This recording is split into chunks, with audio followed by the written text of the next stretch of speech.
sur cette carte, vous avez tous les pays dans le monde où les citoyens décident des règles les plus importantes de leur pays, qui ont un référendum obligatoire, c'est-à-dire où les représentants ne peuvent pas changer la Constitution sans tenir un référendum.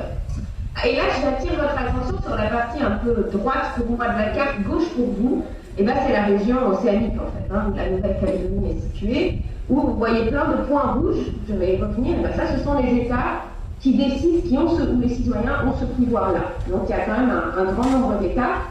Il y a aussi l'Australie, pas si loin de la Nouvelle-Calédonie, où les citoyens ont aussi la possibilité de dire oui ou non à des changements constitutionnels, j'y reviendrai. Donc la Nouvelle-Calédonie est vraiment dans une zone où il y a beaucoup d'États qui ont des avancées démocratiques.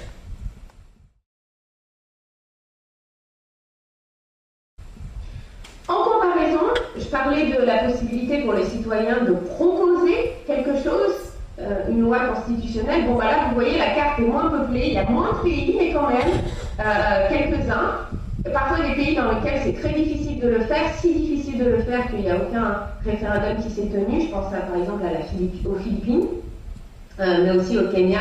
Donc quand on additionne ces pays entre eux, on n'est pas quand même sur, c'est sûr, c'est pas le plus grand nombre des États, mais c'est pas non plus un ou deux États, quoi. On parle dans le monde entier quand même, grosso modo, d'une quinzaine de pays. C'est pareil.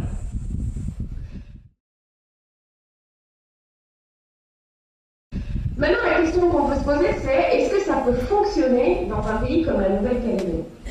Et en fait, ici, dans fonctionner, je voudrais dire deux choses. D'abord, est-ce que c'est approprié à la situation de la Nouvelle-Calédonie, notamment culturelle? Et est-ce que ce serait quelque chose de bien ou est-ce que ce serait quelque chose qui serait risqué? Alors là, je vais vous présenter, je ne vous demande pas de me croire sur parole, on vous laissera des ressources et n'hésitez pas à poser des questions. Je vais vous présenter un peu comment ça marche dans les pays et les îles voisines de la Nouvelle-Calédonie, et puis vous présenter aussi les résultats des recherches. En fait, ce qui est assez chouette avec le référendum d'initiative citoyenne constituant, c'est que comme ça se pratique depuis très longtemps, on a beaucoup de recul sur ces effets, on a beaucoup d'études qui ont été menées. Alors, je voulais vous montrer quand même que la Nouvelle-Calédonie, qui est en rouge sur la carte, j'espère que vous arrivez à voir que c'est pas trop petit, dans sa zone géographique, c'est un pays très autoritaire.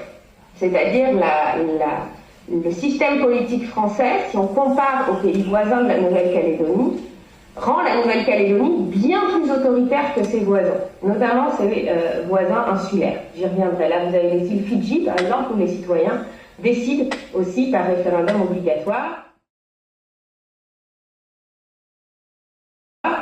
L'Australie, dont je parlais, il n'y a pas l'initiative citoyenne mais le référendum obligatoire. Vous avez peut-être entendu parler l'année dernière d'une votation qui a eu lieu en Australie et qui visait à mettre en place un conseil consultatif représentant les populations indigènes et aborigènes d'Australie. Et ce serait un conseil qui viserait à être consulté obligatoirement sur tous les sujets qui relèvent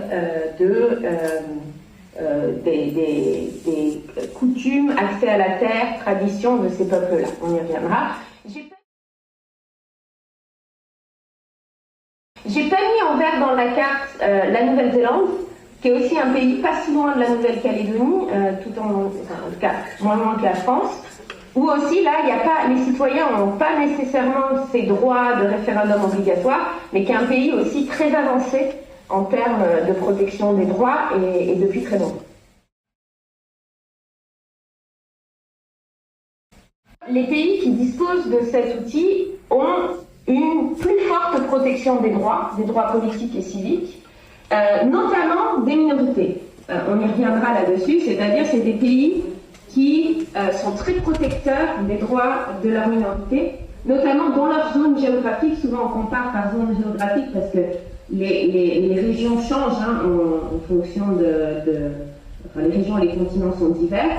Ce sont des pays qui sont les plus protecteurs des droits dans leur région. Ils ont une meilleure situation économique que leurs voisins, ça c'est sûr, et en tout cas une situation économique qui n'est pas pire que celle de la France aujourd'hui. Alors, On me dit que ça finit dans 10 minutes, on fera peut-être une pause avant pour un coup.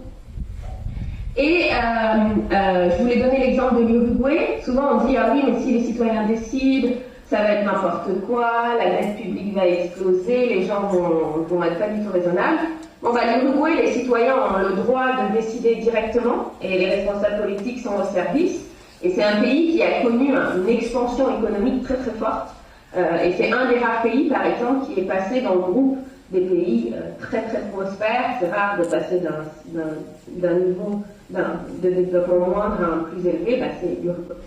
Ce sont des pays aussi qui ont une forte tradition de consensus et de dialogue démocratique.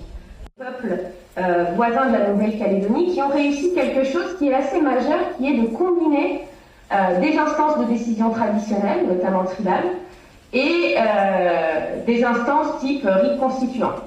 Donc par exemple, là je vous ai mis les peuples à votre... c'est pas les mêmes.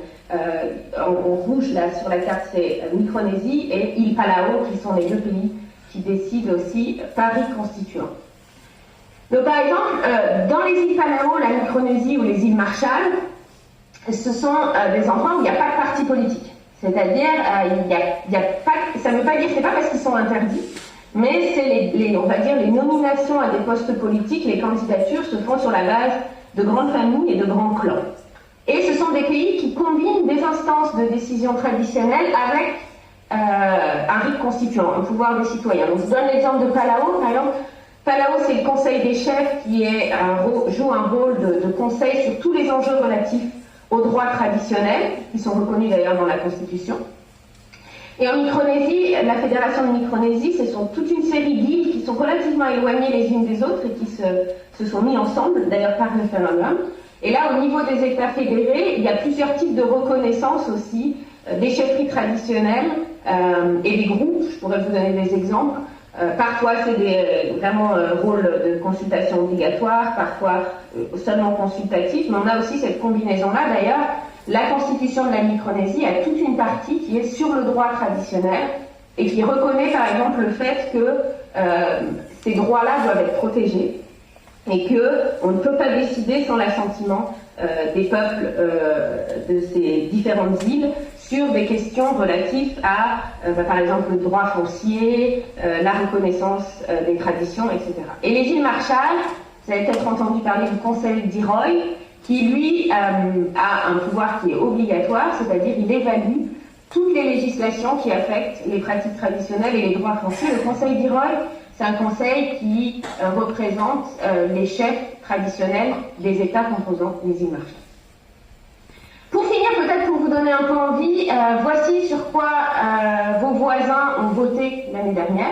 Donc on voit un peu une combinaison d'enjeux qui sont relatifs qui concernent ces îles en particulier. Donc la Micronésie a voté la possibilité d'avoir une double nationalité, puisqu'on a beaucoup de Micronésiens qui habitent aux États-Unis, c'était interdit avant.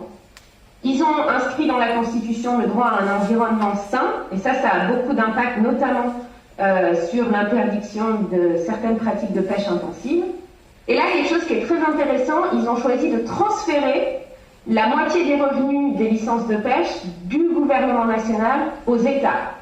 Donc c'est comme si, par exemple, les communes en Nouvelle-Calédonie obtenaient des ressources financières supplémentaires à la place de la région en général. Et aux îles Marshall, je vous l'ai dit, proposition d'augmenter le nombre de représentants au Conseil d'Iroy, le Conseil des chefs traditionnels, et ils ont aussi décidé sur le fait d'augmenter le pouvoir d'une cour spéciale, qui est la Cour des droits traditionnels, pour évaluer ce qu'on appelle le droit foncier, c'est-à-dire est-ce que c'est légal de construire certaines habitations dans certains territoires qui relèvent de la propriété des groupes tribaux.